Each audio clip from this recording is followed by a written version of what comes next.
बिस्मिल्लाहिर्रहमानिर्रहीम, अस्सलाम वालेकुम। आज हम ऐसी खबरों पे बात करेंगे जो पाकिस्तान को बदल के रख देंगी, टोटली बदल के रख देंगी। देखने में वो चीज़ें छोटी छोटी लगेंगी बज़ाहिर कि ये एक सिर्फ खबर है, लेकिन उस खबर के पीछे छुपे हक़ाइक़ और आने वाले दिनों में उसके असरात आपको नजर आएंगे। सबसे पहले बात करेंगे हम बिलियन ट्री सुनामी पे। जो वज़ीर-ए-आज़म पाकिस्तान इमरान खान ने एक मनसूबा शुरू किया कि मैं इतने दरख्त लगाने जा रहा हूँ, 10 अरब दरख्त लगाऊंगा, इतने दरख्त लगाऊंगा। उस पर आप जानते हैं कि किस किस सहाफ़ी ने, पाकिस्तान के किस किस मायानास एंकर ने मजाक उड़ाया। यहाँ तक कि कुछ गुजरे हुए चीफ जस्टिस जो गुजरे हैं यहाँ पाकिस्तान में, उन्होंने भी मजाक उड़ाया कि अरे भाई ये क्या बात है जी, billion tree tsunami, billion tree tsunami. लेकिन आपने देखा कि अल्हम्दुलिल्लाह जिन जगहों पे जंगलात नहीं थे, जो जो जगह हमारी बंजर हो चुकी थी, वहाँ पे जंगलात लगे। अब उन जंगलात से आगे जो हम काम करने जा रहे हैं वो हम करने जा रहे हैं उन जंगलात से हम अपना शहद हासिल करेंगे।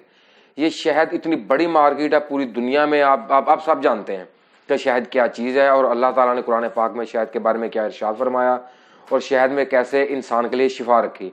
अब हम इस बिलियन ट्री सुनामी को खाली दरख्त नहीं लगाएंगे। दरख्त लगने से हमारा जो फ़ायदा था माहौलियाती वो तो हुआ ही हुआ, वो तो होना ही था। लेकिन हमने जो इस पर अपना खर्चा किया, इससे हम अपना ये दरख्त लगाने पर जितना खर्चा हुआ है ना हमारा, अब हम जब इस पर अपना शहद की प्रोजेक्शन करेंगे, शहद हमारा इससे निकलेगा, हम शहद बनाएंगे। उस शहद को जब हम अपनी पूरी दुनिया की मार्केट में फेंकेंगे, पूरी दुनिया की मार्केट में फैलाएंगे, पूरी दुनिया की मार्केट में जाएगा, उससे हमें अरबों डॉलर्स आएंगे। आप यकीन करें, ये वो खबरें हैं जो आपको मेन स्ट्रीम मीडिया नहीं बताता। उसकी एक बड़ी वजह होती है कि मेन स्ट्रीम मीडिया ने एक मखसूस तबका, पाकिस्तान का हो, वो किसी भी मुल्क का मेन स्ट्रीम मीडिया हो, उसने 80% तबका इस हिसार में घेरा होता है कि हुकूमत गिरने वाली है, कुछ भी अच्छा नहीं हो रहा। लेकिन आप देखेंगे इस बिलियन ट्री सुनामी के मंसूबे के साथ साथ शहद का जो मंसूबा है, ये अल्हम्दुलिल्लाह में बहुत फ़ायदा देने वाला है। शहद हमारा पूरी दुनिया में बिकेगा, शहद से पैसा आएगा और हमारा सब कुछ बेहतरीन और बेहतर से बेहतर होगा। अब हम बात करने लगे हैं ऐसी चीज़ पे जो हमारी मुल्की इकानमी को फ़ायदा तो देगी ही देगी, लेकिन हमारे जो माहौल है हमारा पूरा टोटली फ़िज़ा जिसको कहते हैं, उसको बहुत फ़ायदा देने वाली है। उसके लिए चाहिए क्या? सबसे पहले उसके लिए आसानी चाहिए कि एक चीज़ में आसानी है, वो चीज़ कैसे आसान मिलेगी जो मेरे माहौल को, मेरे मोहल्ले के, मेरी गली के, मेरे शहर के माहौल को जो चीज़ साफ़ रखेगी, वो है ईंधन के बगैर चलने वाली गाड़ी। अब इस हुकूमत ने काम क्या किया है कि जो भी बंदा, जो भी कंपनी बाहर से गाड़ी पाकिस्तान में इंपोर्ट करेगा, इलेक्ट्रिक गाड़ी, उसको कोई टैक्स नहीं होगा, वो टैक्स फ्री कर दिया। आप देखें यार, ये वो खबर है, अगर ये किसी बाहर की दुनिया में किसी मुल्क ने किया होता तो वहाँ का मीडिया चीख के अपनी हुकूमत की तारीफें करता। लेकिन हमारे मीडिया को तो आप सब जानते ही हैं कि काम क्या होता है। जो 2-4 अच्छे लोग हैं वो शाम को बैठते हैं 10 से 11 या 7 से 11 वो अपना काम करते हैं, लेकिन बहुत से लोग हैं जो पाकिस्तान की मुस्बत खबरें आपको नहीं बताते। इसका होने क्या वाला है कि अब जो बंदा गाड़ी लाया मुल्क में उसको टैक्स नहीं, और जैसे एक पेट्रोल पंप लगता है ऐसे ही जो बंदा इलेक्ट्रिक स्टेशन लगाएगा उसको गवर्नमेंट कर्जा देगी, उन कर्जों पे सूद नहीं होगा, उन कर्जों पे टैक्स नहीं होगा। आप देखिए, ये मुल्क बदलने वाली चीज़ें हैं, ये ऐसी चीज़ें हैं जिसका फ़ायदा जैसे एक पौधा लगता है, जैसे वो कहते हैं पंजाबी की मिसाल है कि दादा लगाता है और पोता खाता है, ऐसे ये पौधा लगा कोई और रहा है और खाएगा कोई और। ये हमारी आने वाली नस्लें खाएंगी, हमारी आने वाली नस्लों के लिए फ़िज़ा साफ़ होगी, माहौल बहुत अच्छा होगा। आप यकीन करें, ये स्वीडन, डेनमार्क, ये लोग, यहाँ पे लोग क्यों सेहतमंद हैं, क्यों सब लोग अच्छे हैं कि उन लोगों के, अब देखें पाकिस्तान में ज़्यादातर जो पेट्रोल बिकता है वो डेनमार्क की कंपनियों का बिकता है, लेकिन उनके अपने यहाँ पे क्या है, इलेक्ट्रिक गाड़ियाँ हैं। उसी चीज़ को फॉलो करते अब हम जा रहे हैं इसकी तरफ, इलेक्ट्रिक गाड़ियों की तरफ। अब इलेक्ट्रिक गाड़ियाँ चलेंगी, इलेक्ट्रिक गाड़ियाँ आएंगी, एक तो होगी सस्ती, मेंटेनेंस सस्ती, ज़्यादा प्रॉब्लम नहीं, ज़्यादा टेंशन नहीं, आपकी फ़िज़ा साफ़, माहौल साफ़। एक चार्ज करो 300 किलोमीटर, 600 किलोमीटर, जितना जाना है जाओ। अल्हम्दुलिल्लाह ये खबरें, ये चीज़ें, ये आने वाले दिनों में पाकिस्तान को बदलेंगी। आप अल्हम्दुलिल्लाह बस पुरुम्मीद रहिए। अब जो सबसे ज़्यादा मज़े की बात है ना वो ये है, ये चीज़ आपको बता सकता है एक वो जो होता है ना एसी वाले कमरे में बैठा है लश फ्रेश बंदा, सुबह उठा गाड़ी में निकला, ये वो चीज़ें नहीं आपको बता सकता ये बात। ये चीज़ आपको बताएगा वो मजदूर जिसके हाथ में कसी है, जिसके हाथ में बेलचा है, जिसके हाथ में करांडी है प्लस्तर करने वाली, ये चीज़ें वो आपको बताएगा। आपको पता है कि हमारी सीमेंट की खपत में, ये खपत लफ्ज़ मैं इसलिए इस्तेमाल करूँगी ताकि आसान लफ्ज़ हर सुनने वाले को समझ लग सके। हमारी सीमेंट की खपत में 16% इजाफा हो गया।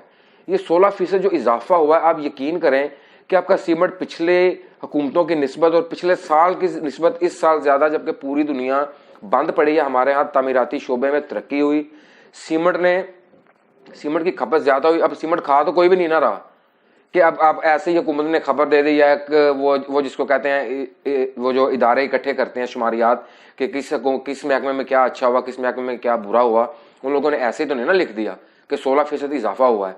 एक तामीराती इंडस्ट्री चलने से आपको पता है कितनी इंडस्ट्री चलती है? जब एक घर तैयार होता है, एक मजदूर, एक इलेक्ट्रिशियन, एक प्लम्बर, एक कारपेंटर, एक दरवाजे वाला, एक खिड़की वाला, एक पंखे वाला, ये देखने में बाहर छोटी सी चीज है लेकिन ये बूस्ट कर देती है। आपको पता है दुबई, यूएई, इन लोगों को बनाया किस चीज ने है? इसी तामीराती शोबे ने है। और हमारे यहाँ क्या था, तामीराती शोबे के लिए कोई आसानी थी ही नहीं।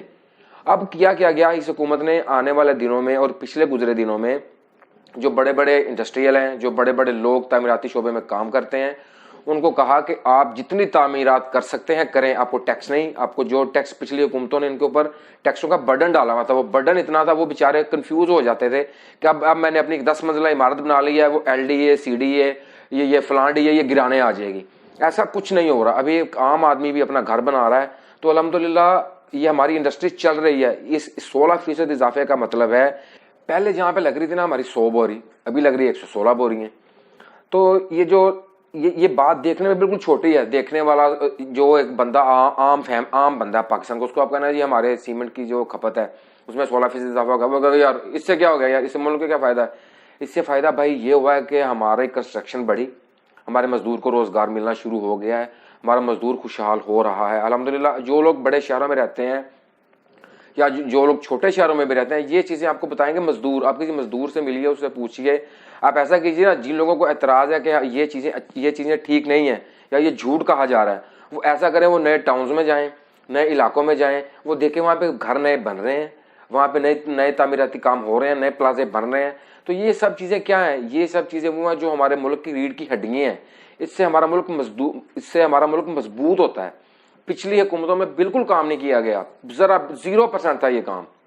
अब अल्हम्दुलिल्लाह देखें, आप कराची के मरूफ बिजनेसमैन हैं, उनके साथ आप बैठ के डिस्कस करें, उनकी तकरीर सुने, उनकी डिस्कशन सुने, वो आपको बताएंगे कि कैसे इस हुकूमत ने तामीराती शोबे में रिलीफ दे के इस अवाम के ऊपर क्या इस अवाम के साथ मेहरबानी की और क्या इस अवाम को अवाम का जो हक था वो पहुंचाया।